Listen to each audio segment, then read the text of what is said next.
เอาดีเลยนะของผมก็น้อยไ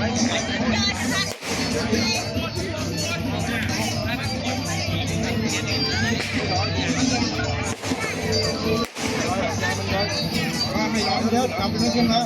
ดูเลยว่าเข้าไปนี่ไปในดูเลยตันแล้วทำไปปล่อยเลยเย็นขึ้น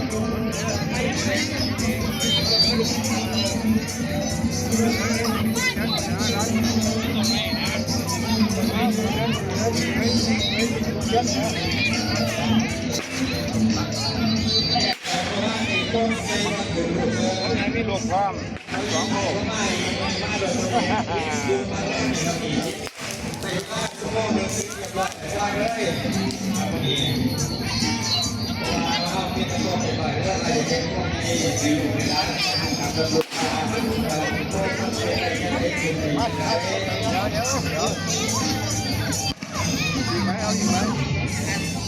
เอาเส้นยาวไว้เดี๋ยวเกี่ยวเลยเกี่ยวไปเลยเลยมันหลุดเลยให้มันแน่นๆนะใช่ให้มัน100%แล้วใช่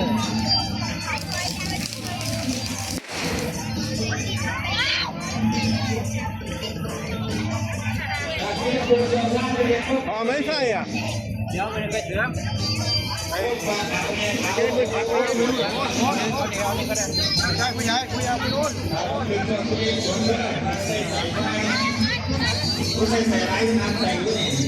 มันจะลูกตายไปไหมล่ะเอาใจดูดีกว่าครับถามว่าถามว่ายังยอมเด้อถามว่ายังยอมให้กินยอมด้วยถามว่ายังก็คือ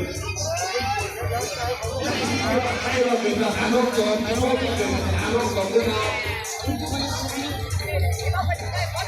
อันนี้ไม่ได้คุณจะมาดูทุกหาวิธีงานเป็นยังไงรู้ไหมมันมาก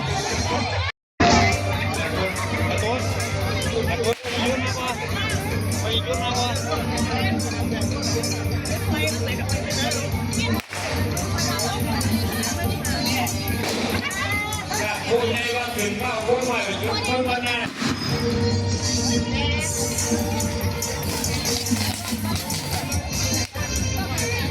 เอา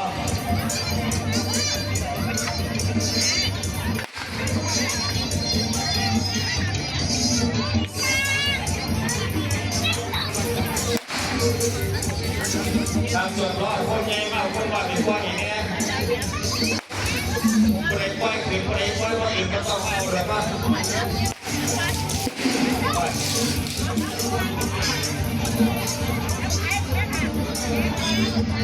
วันนี้มันยังไม่ใหญ่ไม่ละเดียว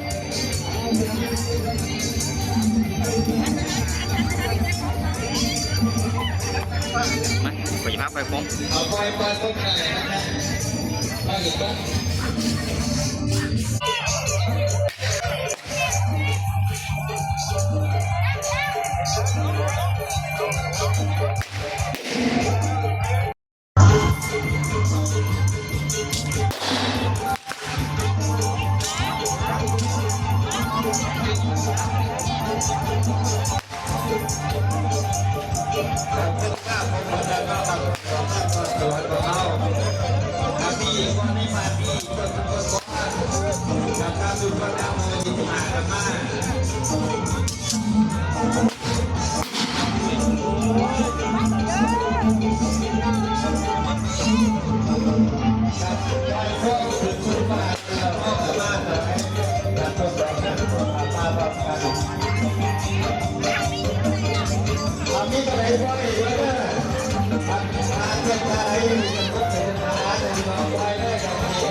ลูกทำไมกันล่ะ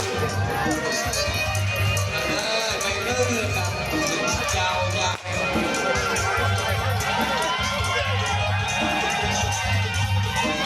เอาดีต่อสู้ไม่เบียดดีต่อสู้ไม่เบียดมันเข้าเข้าไป